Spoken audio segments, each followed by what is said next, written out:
Justice یحییٰ آفریدی کے حلف کے لیے۔ لہٰذا یہ ایک عجیب و غریب صورتحال بنی ہے کہ کیا علی امین گنڈا پور جیسے ہی ایوان صدر سے نکلیں گے انہیں گرفتار کر لیا جائے گا یا گرفتار نہیں کیا جائے گا؟ تو یہ بڑی اہم صورتحال ہونی جا رہی ہے۔ پھر اس کے علاوہ سلمان اکرم راجہ وکلاء کی الیکشن کمپین کر رہے ہیں، انہوں نے ایک ویڈیو پیغام دیا ہے، کہتے ہیں کہ 29 اکتوبر کو سپریم کورٹ بار ایسوسی ایشن کے سالانہ انتخابات سلمان اکرم راجہ نے امیدوار منیر کاکڑ کی سربراہی میں پینل کی حمایت کا اعلان کر دیا۔ یہ بڑی اہم چیز ہے۔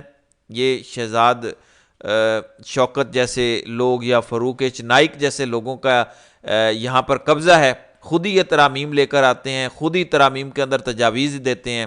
یعنی اس سارے کالے کرتوتوں کے اندر یہی کالا کوٹ کے نام پر بدنما داغ جو ہیں یہ ملوث ہیں۔ پچھلے ایک سال کے اندر جو کچھ پاکستان بار نے یا سپریم کورٹ بار نے کردار ادا کیا ہے، تو یہ بڑا ضروری ہے کہ ان سے بارز جو ہیں وہ واپس چھینی جائیں۔ تو یہ بھی اہم چیز ہے، لیکن سب سے اہم چیز یہ ہے کہ 26ویں آئینی ترامیم ہو چکی ہیں، ابھی تک کوئی آپ کے وکلاء نظر نہیں آئے۔ پھر یہ کہتے ہیں کہ لوگوں کو اشتعال دلاتے ہیں، یہ کرتے ہیں۔ مجھے بتائیں ابھی تک کوئی آپ کو وکلاء تحریک شروع ہوتی نظر بھی آئی ہے؟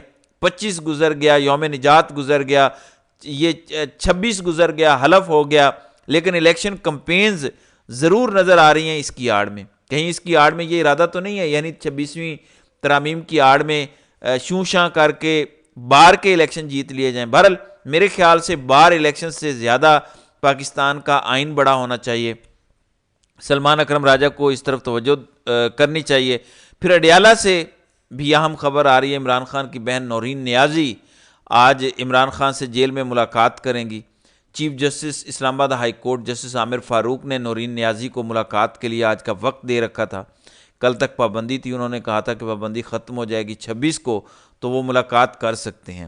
ایک اور خبر بڑی اہم ہے امریکہ سے، وہاں پہ ہمارے وزیر خارجہ پہنچے ہوئے ہیں امریکہ، اور وہاں ان کے ساتھ جو صحافیوں نے کر دیا ہے پریس کانفرنس وہ کر رہے تھے، ایک امریکی صحافی اٹھا، اس نے کہا کہ پاکستانی حکمران جب بھی واشنگٹن آتے ہیں وہ یہاں شاہانہ اخراجات کرتے ہیں، اور آپ لوگ ایسی خوبصورت مسکراہٹ اور شاہانہ اخراجات کے ساتھ بھیک کیسے مانگ لیتے ہیں؟ یعنی جتنے بھی پاکستانی آتے ہیں بڑے، انہوں نے پینٹ کوٹ پہنے ہوتے ہیں، مہنگے مہنگے ہوٹلوں میں ٹھہرے ہوتے ہیں، شاہانہ اخراجات، بڑی بڑی گاڑیاں اور مسکراہٹ ہوتی ہے۔ یعنی آپ یہ کیسے کر لیتے ہیں کہ چہرے پہ آپ کے مسکراہٹ ہوتی ہے، بڑے سوٹڈ بوٹڈ ہوتے ہیں اور ہاتھ پھیلا کے بھیک مانگ رہے ہوتے ہیں؟ تو رپورٹر نے کہا کہ آپ کی اکانومی سے اچھی تو افغانستان کی اکانومی ہے، اور آپ ایسے خرچے کرتے ہیں کہ جو بائیڈن کو بھی پیچھے چھوڑ جاتے ہیں۔ آپ تو ایسے لگتا ہے کہ محمد بن سلمان کو بھی پیچھے چھوڑ گئے ہیں، ایسے آپ کے پروٹوکول امریکہ کے اندر ہوتے ہیں۔ تو یہ ان لوگوں کے ساتھ ہو رہا ہے، دنیا دیکھ رہی ہے کہ بھکاری بھیک مانگنے والے کر کیا رہے ہیں۔ پھر رات کو بلکہ اللہ صبح جو ہے اسرائیل نے تہران پر حملہ کیا ہے۔ ابھی تک کی جو خبریں ہیں تہران سے، کوئی میجر ایران کا نقصان نہیں ہوا کیونکہ ان کا ڈیفنس سسٹم ایکٹیو تھا، انہوں نے وہ سارے میزائل روکے ہیں، اور کوئی میجر ڈینٹ جیسے کہتے ہیں نا کہ کوئی آئل کی فیسیلیٹی، کوئی ایسی جگہ جہاں پہ نیوکلیئر ویپنز وغیرہ بن رہے ہوں، وہاں پہ کوئی بڑا حملہ ہو جائے تو یہ حملے تو ناکام ہوئے ہیں۔ بہرحال اس کا مطلب ہے کہ ہمارے پڑوس میں جنگ آ چکی ہے۔ اسرائیل کی جنگوں سے باقاعدہ تہران پر جو صبح سویرے میزائل داغے گئے اور بڑے پیمانے پر داغے گئے ہیں، وہ تو ایران تیار تھا، ایران نے روک لیے۔ اب ایران تیاری کر رہا ہے کہ وہ جوابی کارروائی کرے گا اسرائیل پر، اسرائیل پھر جوابی کارروائی تہران پر کرے گا ہمارے پڑوس میں۔ تو جنگ یہاں تک آ چکی ہے، اور دنیا کہہ رہی ہے کہ تم بھکاری ہو، ادھر آ کر بھیک مانگتے ہو، اور پاکستان کے اندر ابھی بھی جو تماشا لگا ہوا ہے کہ اب پریکٹس اینڈ پروسیجر ایکٹ میں تبدیلی کرنی ہے، اب 27ویں ترامیم لے کر آنی ہے۔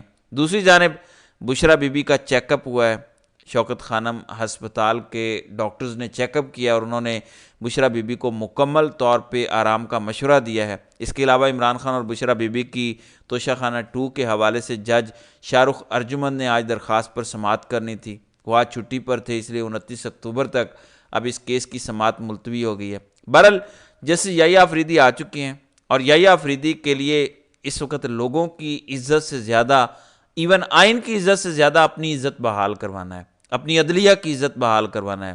جب جنرل باجوہ گیا تھا تو اس وقت یہی امید کی جا رہی تھی کہ آنے والا بادشاہ جو ہے وہ فوج کی عزت بحال کروائے گا، لیکن اس نے باجوہ کی ہی لیگسی کو جاری رکھا، اور آج فوج کا مورال کہاں پہ ہے؟ اور آج ہمارے ملک میں کیا ہو رہا ہے وہ ہم سب کو پتہ ہے۔ لہٰذا اب جسٹس یحییٰ آفریدی سے بھی یہ توقع کی جا رہی ہے کہ وہ اور کسی کی عزت کروائیں یا نہ کروائیں، وہ اپنی اور اپنی عدلیہ کی عزت ضرور کروائیں گے۔ بہرحال دیکھتے ہیں کہ آگے آگے ہوتا ہے کیا۔ تو ناظرین کرام، آپ کی اس ویڈیو کے حوالے سے کیا رائے ہے؟ آپ اپنی رائے کا اظہار کامنٹ سیکشن میں ضرور کیجیے گا۔